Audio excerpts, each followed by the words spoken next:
So John has his risers all secure, neatly laid out, tie wraps trimmed, and it's time, we think, for step 2, which is let's get this motherboard out of the box. He's bought the TB250 BTC specifically set up for mining. So we're going to unbox this guy, and we'll be mounting it on this lower shelf here. And taking a cue from the layout that happened with rig 1, we're going to want to put this motherboard towards the left hand side and offset towards the back of the machine. So as he opens the box, let's take a look at what's inside. It's got a couple of SATA cables, manual, and there's a backplane cover there that we won't be using in an open frame machine. So underneath, voila. The key thing with these mining motherboards is the slots. You can see, I'll let him pull it out of the static protective bag, which, by the way, is something to be careful about. We're working on a billiards table here, and it's possible to generate some static and damage stuff. So you want to be careful. But as I was saying, on the mining motherboards, the key issue is how many of these PCI slots. And on this board, 1, 2, 3, 4, 5, 6, you've got quite a few. So we'll be mounting that down next. We'll cut back to that in a second. Okay, so John has got his processor in hand, and we really would like to go ahead and get this mounted in its socket on the motherboard as our next step. So he's going to unbox this. Did you say you brought down a couple of knives? I did. Look out, he's got a knife. They usually don't trust me with anything sharp, but we're going to have to forego that today. So we'll try not to have this turn into a safety video where there's blood and suffering of all sorts.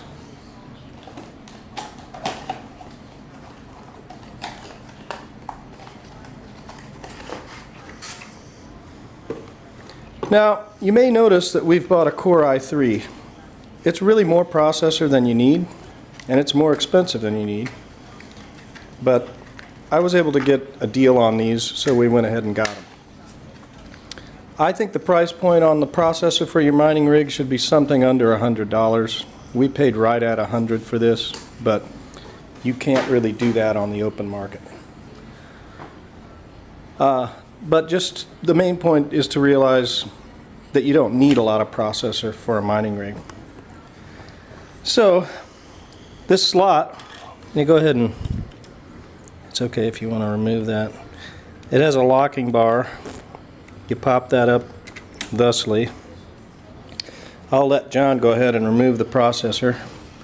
You just want to be really careful. There's pins on one side, and you don't want to bend any of those pins. And then once he gets it out of its little protective cocoon, he's going to want to take a look at the geometry of the pins, because the processor is designed to fit in the slot only one way.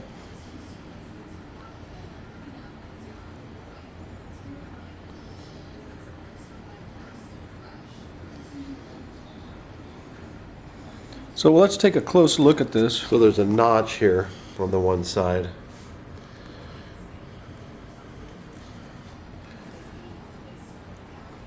Get it to record here. So John is just pointing out that the processor chip itself is notched. Let's see how close I can get on that. And those notches will try to basically keep you from screwing up. You want to pay attention to those as you put this in place. So he's going to go ahead and set it down in. Also, it should be noted that there are no pins extruding from the processor. They come up from the motherboard actually. And as you close this, everything makes contact. So if he thinks he's got it in the slot properly, I'm just kind of re-looking at his work. What we're going to do is probably get a strong flashlight so we can get a really good look at it. So it looks like we've got it lined up and sitting and ready to be clamped down into its spot. So we'll throw the lid over. You can see that it's got a slide under post at the tip of my finger. You just gently push this forward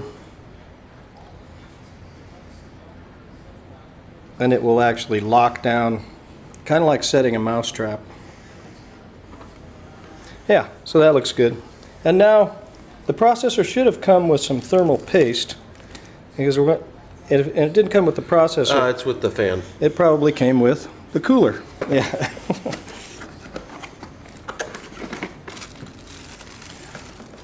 There it is in its little bag.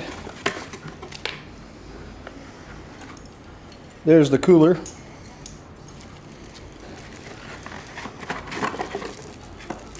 Because you're not going to want to boot this up without a cooler on your processor, unless you just want to ruin your processor.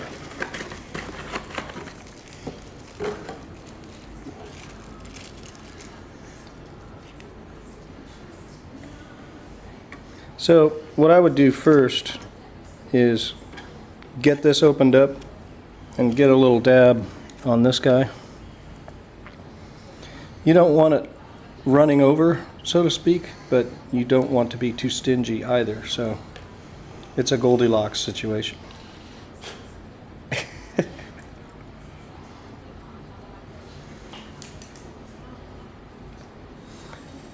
And you can see why it's handy to keep some scissors, strippers, screwdrivers. Just like a... Yeah, that's probably plenty. Let me get some more light on this. Let's move it around. This is the official way to do it.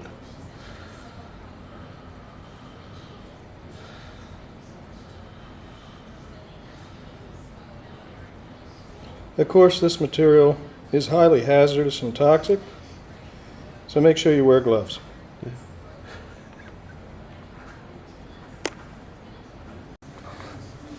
So now John is putting the cooler atop the CPU. He's already spread the thermal paste that the CPU needs. And at this point, he needs to get the cooler fan in place. Not exactly the right size, though. That's what I'm finding.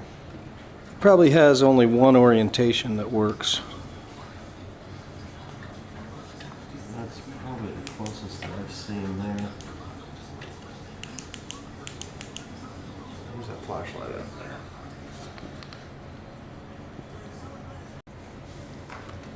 Okay, so we've gotten the bracket for the cooling fan down onto the motherboard in place where it belongs.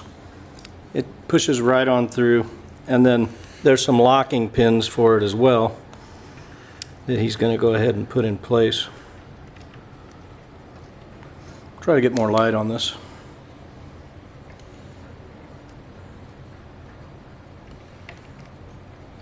Yeah, I think, can you just, do those just push down in?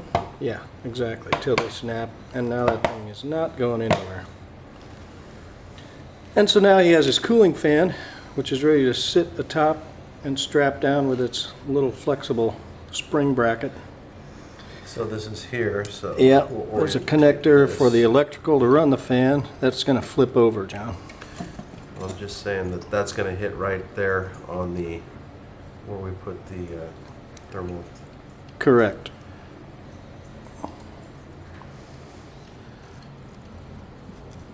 So he's going to sit it down.